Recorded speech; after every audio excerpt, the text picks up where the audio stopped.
Hey, it's Heidi. Welcome to my blog about eating well.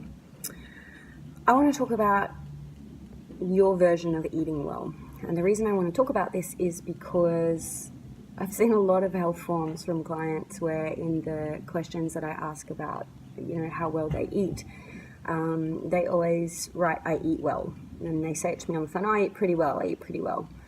And then as we dig a little bit deeper in that health form, we have a lot of questions about exactly what they eat in a day. And I know most people write down what they eat in a day on their best day as opposed to their worst day.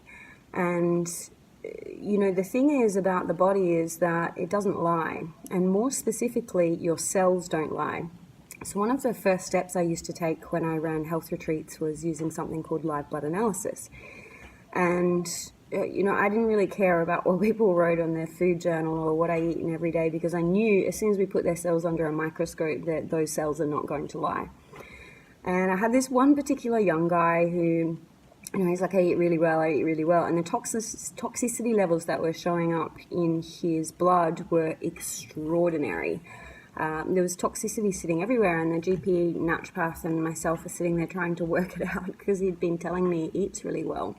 I really like plant-based meals. That's actually what he said, and I really like whole foods. What he forgot to mention was the fact that he was sneaking McDonald's every day and having at least 6 coffees a day. So obviously we got to the core of the toxicity level in his blood, which was actually causing really, really severe depression. And this link between the body and the mind is undeniable. Your cells require nutrients, okay? And more importantly, you could be having a lot of nutrient-dense food, but your digestive system may not be capable of absorbing it properly. So there's a few things I want to talk about when it comes to eating well. There are 2 things that we need to know. One is our perception of eating well versus reality. And 2, education, because a lot of people, an example might be that I'm having raspberry cordial, but I think it has raspberries in it. Or I'm having a fruit bar, something that's advertised as a fruit bar, which is actually full of additives, preservatives, and sugar. But we have this idea in our head that fruit is good for us, and therefore if it's a fruit bar, then it must be really good for us. So we need the education first to really understand what it is that's actually going in our mouths and the impact that that can have on our energy, our sleep, our clarity, our focus, and most importantly, our mental and emotional well-being. And like I said, this link is undeniable, because without a healthy functioning digestive system, and there's lots of blogs on my site where you can get information about the gut-brain connection, we can't have the energy, the clarity, the motivation, and the love of life that we're really, really looking for. So the first thing that I want you to do is be really honest with yourself. I'd like you to actually write down what it is that you consume in a week, not a day. So do your best day and your worst day, because I think we can get very good at telling ourselves that we're eating well, but when you actually write it down and see it in black and white, there's a lot of little things that we're sneaking in that may not be supportive of our gut health and may not be healthy at all. And I want to go a little bit deeper into gut health. So I'm just going to very quickly give you my version of eating well, based on helping people with pretty severe mental health issues recover in kind of record time, purely just focusing on the body and what goes into their mouth. So the first thing that we look at for gut health to be able to flourish a very healthy gut is reducing sugar. And a lot of people say to me, but I'm not eating sugar.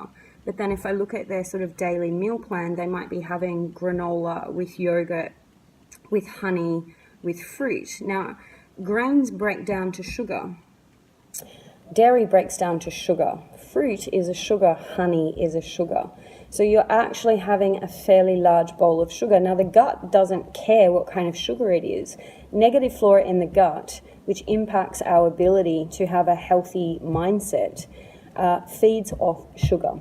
So the first thing that must be reduced down completely is sugar. That includes grains, that includes fruit, and that includes dairy.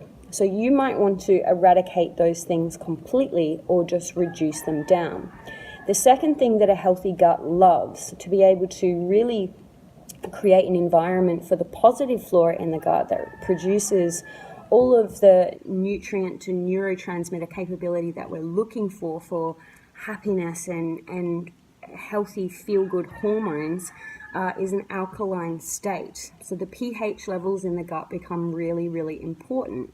So this means if you think in terms of alkaline, if you Google alkaline diet or alkaline list, you'll see lots of PDFs pop up that you'll be able to grab. But if you basically think green and foliage, then that's alkaline. So the more green the plate is, the higher density of greenery and foliage on the plate, the better. Now, this doesn't mean if I'm having a ham, cheese, tomato with a little bit of lettuce on the side. This means that 80% of what you are eating should actually be alkaline and 20% should be acidic. Now, meat is acidic, dairy is acidic, eggs are acidic, so we kind of have to switch up the Western diet where it's like predominantly grains, sugar, and acidic foods, and switch it around and have smaller amounts of the acidic foods and larger amounts of the alkaline foods. That sets up an environment for the actual gut to flourish. The third thing that we need is high nutrient density. So we want to be able to add in basically a lot of vegetables and salad, not so much fruit because it does actually break down to sugar. The thing is with fruit is that I think we consume a lot of fruit that is not actually local or natural to the environment that we live in. So you have to ask yourself, if you had your own farm and you were growing something in your backyard, what would actually grow locally in that area and how much of it would you be consuming? The same goes with meat. Okay, so if I had to grow it myself, how much of it would I be having? So if you kind of go back to this hunter-gatherer mindset, then that will actually help you put into perspective what should actually be on the plate. Now, the easiest things to grow are vegetables and salad, and they pretty much will grow anywhere. And, fruit takes quite a long time to grow. Meat production, obviously, quite a long time. So you have to kind of think like kind of caveman mentality. If you don't consume meat at all, then we need to look at the quality of the protein that you have. Another 80-20 rule that I really love is having 80% green foliage with 20% protein and fat, good fats on the plate. And a lot of people are confused about fat, thinking that it's what makes them fat. But if you look at what we actually feed livestock to fatten them, we actually feed them grain. That is the fastest way to fatten up, livestock. So grains, which break down to sugar, and sugar produces more of a weight problem than actually good fats. So good fats can be nuts and seeds, they can be great oils, rather than, looking at fats as being bad. And good protein sources are good organic sources of protein that are going to give you that sustainable energy. Because the thing is about grains and carbs and sugar is that we get this spike in energy, but we don't get long-term energy. So when it comes to healthy eating and eating well to kind of flourish the digestive system, the end game is mental and emotional well-being. Really, it's better sleep, it's energy, it's the weight we want, and we have to kind of get fairly real and precise.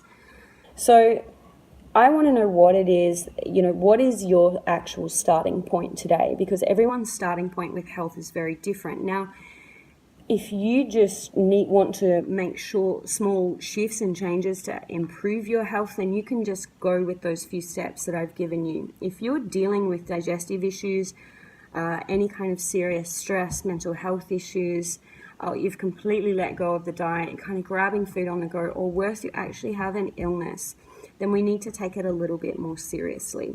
So to get you started, In my blog, I have a bunch of recipes that are there for you that follow this mindset, because you might be thinking, well, how am I going to put those kind of meals together? And if you never cook and you really limit the time to be able to cook for yourself, then at least when you're out and about grabbing food, you know what to look for just by taking a look at these recipes. So the link to the recipes is in the blog, and it will give you a really good idea of the end game and a picture of what healthy eating really should look like. I hope you enjoy.